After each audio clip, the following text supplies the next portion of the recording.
Certaines personnes se tournent vers les dirigeants mondiaux pour obtenir des réponses, dans l'espoir qu'ils puissent leur montrer comment naviguer dans l'avenir incertain et turbulent qui nous attend. Dans la communauté chrétienne, de nombreux croyants observent attentivement les événements politiques et sociaux, convaincus qu'ils peuvent être des signes avant-coureurs de l'accomplissement des prophéties bibliques concernant la fin des temps. Ces chrétiens voient le Forum économique mondial et ces initiatives mondiales comme un catalyseur possible qui pourrait accélérer les événements prophétisés dans la Bible. En ce qui concerne les informations, nous sommes bombardés d'informations sur les catastrophes naturelles, les conflits armés et un sentiment croissant de désarroi moral. Ce qui était autrefois universellement considéré comme immoral est désormais accepté, tandis que les valeurs traditionnelles sont remises en question. Chaque jour, nous entendons parler de tremblements de terre dévastateurs, de guerres incessantes et d'autres calamités qui semblent présager un cataclysme imminent. Cette situation d'extrême tension mondiale pourrait nous faire penser que Dieu nous a abandonnés, nous laissant gérer seuls nos difficultés. Cependant, la réalité est bien différente. Tous ces événements se produisent parce que Dieu prépare son retour. Nous vivons les derniers jours et Dieu prépare tout pour revenir, sauver son peuple fidèle et juger ses ennemis. Cette période de tribulation est le signe que la promesse de son retour est proche et que la rédemption est imminente. Mais avant d'aller plus loin, il est important de considérer certaines des prophéties bibliques les plus intrigantes concernant la fin des temps. L'un des plus significatifs se trouve dans le livre de l'Apocalypse, chapitre 6, où sont décrits les 4 cavaliers de l'Apocalypse. Le premier cavalier, monté sur un cheval blanc, est généralement interprété comme l'Antéchrist, figure de grande tromperie et de domination. Le deuxième cavalier, sur le cheval rouge, symbolise la guerre et l'effusion de sang, provoquant conflits et violences à travers le monde. Le troisième cavalier, sur le cheval noir, représente la famine, un fléau qui entraîne des pénuries alimentaires et la souffrance de millions de personnes. Enfin, le quatrième cavalier, sur un cheval pâle, représente la peste et la mort, propageant les maladies et décimant la population. Mais aujourd'hui, je souhaite attirer notre attention sur le cavalier au cheval noir, symbole de la famine.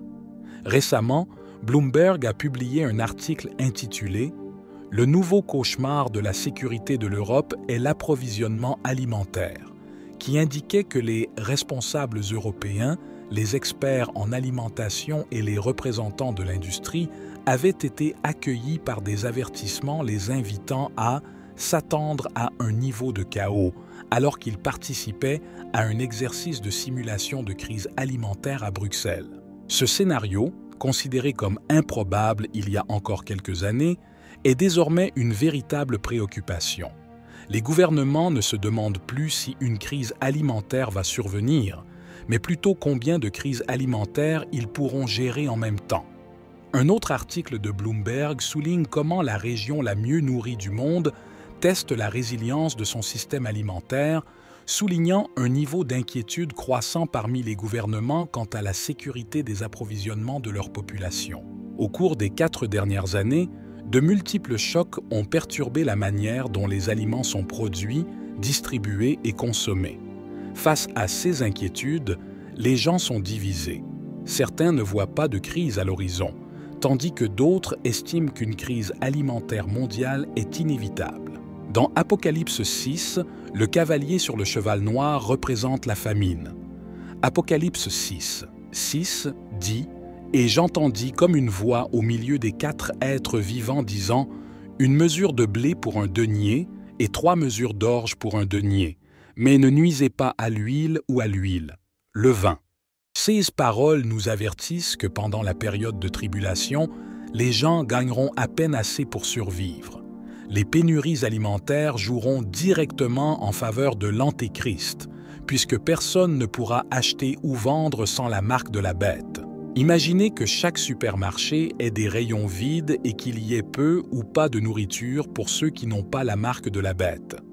Ce scénario n'est pas seulement une prophétie biblique, mais une réalité qui pourrait se manifester dans notre vie quotidienne. Je veux que vous écoutiez attentivement cet avertissement prophétique prononcé par Jésus lui-même. Dans Luc 21, 11, Jésus décrit les événements catastrophiques qui précéderont sa seconde venue. Une nation s'élèvera contre une nation, et un royaume contre un royaume. Il y aura de grands tremblements de terre, des famines et des épidémies en divers lieux, des événements terribles et de grands signes. Du paradis. Ce passage nous offre une vision claire des temps difficiles qui nous attendent, soulignant combien la menace de famine n'est qu'un des nombreux signes de la venue prochaine du Christ. Mais la famine n'est pas le seul signe prophétique. Un autre signe important se trouve dans Matthieu 24, 9-11, où Jésus prévient « Alors, ils vous livreront à la tribulation et vous tueront, et vous serez haïs de toutes les nations à cause de mon nom. Alors, beaucoup seront scandalisés, se trahiront et se détesteront. De nombreux faux prophètes surgiront et séduiront beaucoup de gens. » Ce passage nous avertit que les croyants souffriront d'intenses persécutions et seront haïs par toutes les nations à cause de leur foi en Jésus-Christ. Remarquez comment on nous présente trois événements principaux qui affecteront l'Église. Le premier est la persécution. Il viendra un temps où les chrétiens seront haïs parmi toutes les nations à cause de leur amour pour Jésus-Christ.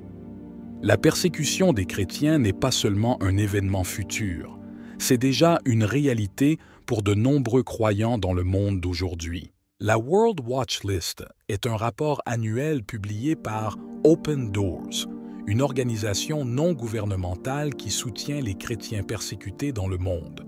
Le dernier rapport, qui couvre l'année 2023, indique qu'environ 365 millions de chrétiens sont soumis à des niveaux élevés de persécution et de discrimination, contre 340 millions en 2021. Cela signifie qu'un chrétien sur 7 est persécuté dans le monde avec un taux d'1 sur 7, 5 en Afrique et 1 sur 7 en Asie. La deuxième chose que Jésus prophétise est que beaucoup seront offensés, se trahiront et se haïront. Cela affecte non seulement les conflits entre nations, mais aussi les divisions internes entre les individus, les familles et les communautés.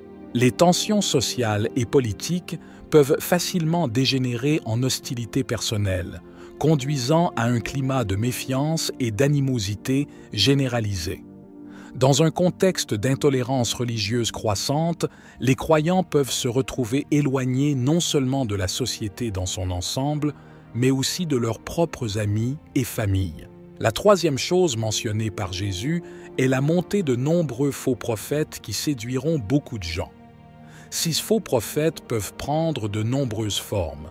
Des chefs religieux qui prêchent des doctrines incorrectes, des idéologues politiques qui promeuvent des programmes contraires aux principes chrétiens et des mouvements sociaux qui déforment les valeurs morales. Ces tromperies constituent une grande menace pour la foi chrétienne, car elles détournent les gens de la vérité du Christ et les poussent sur des chemins qui mènent à la perdition spirituelle. 16 signes combinés indiquent clairement que nous vivons une période critique de l'histoire de l'humanité. Le monde est dans un état de turbulence croissante et les croyants doivent être alertes et spirituellement préparés à faire face aux défis qui se présentent. La persécution est destinée à augmenter, mais c'est précisément en ces temps difficiles que notre foi doit rester ferme. Jésus nous a mis en garde contre ces épreuves, non pas pour nous effrayer, mais pour nous préparer et nous fortifier dans notre foi. Lorsque le monde nous met au défi de croire quelque chose de contraire à la parole de Dieu, nous devons faire ce que le livre des Romains nous commande, permettre à la parole de Dieu de transformer notre esprit. Romains 12, au 2 nous exhorte à ne pas nous conformer à ce monde, mais à nous laisser transformer par le renouvellement de notre intelligence, afin que nous puissions discerner quelle est la volonté de Dieu, ce qui est bon, agréable et parfait. Cette transformation n'est pas un simple changement superficiel, mais un profond renouvellement de notre façon de penser et de vivre. Nous devons nous tourner vers le Seigneur dans la prière, lui demandant de nous guider pour discerner la vérité des mensonges du monde. Les fausses croyances que le monde essaie de nous inculquer peuvent être très séduisantes, mais grâce à la prière et à l'étude de la parole de Dieu, nous pouvons rester fermes dans notre foi. La prière n'est pas seulement un moment de demande, mais une opportunité de dialoguer avec Dieu, de rechercher sa sagesse et son réconfort. Après avoir prié, il est essentiel de remplacer la parole du monde par la parole de Dieu. Cela signifie se plonger dans les Écritures, les méditer et les appliquer à notre vie quotidienne.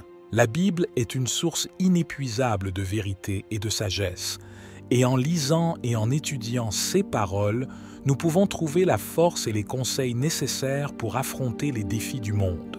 En faisant cela, Dieu transformera et fortifiera nos cœurs, nous permettant de résister aux tentations et aux tromperies du monde. Choisir de ne pas faire confiance au monde peut impliquer des sacrifices. Nous devrons peut-être renoncer aux expériences dont notre chair a envie, en évitant de pécher d'une manière que nos désirs nous poussent à faire. Cela peut signifier renoncer à des relations, à des opportunités de carrière ou à des plaisirs matériels. Cependant, ces sacrifices sont insignifiants comparés à la croissance spirituelle et à la profondeur de la relation que nous pouvons développer avec Dieu. La croissance de notre relation avec Dieu est ce qui compte vraiment. Rien dans ce monde ne peut se comparer à la joie et à la paix qui proviennent d'une relation profonde et sincère avec notre Créateur. Cette relation nous offre une perspective éternelle qui dépasse les préoccupations passagères et les désirs éphémères du monde. Cela nous donne la force de vivre une vie qui honore Dieu et reflète sa lumière sur les autres. En conclusion, le défi est clair. Quelle voie choisirez-vous d'écouter ? La voie du monde qui vous invite à satisfaire tous vos désirs terrestres ou la voie de Dieu qui vous appelle à vivre dans la sainteté et l'obéissance? Votre choix aura non seulement un impact sur votre vie présente, mais aura également des implications éternelles. Choisir d'écouter et de suivre la parole de Dieu vous guidera vers une vie de véritable épanouissement spirituel et de joie éternelle avec lui. Si vous avez aimé la vidéo, commentez Amen. Que Dieu te bénisse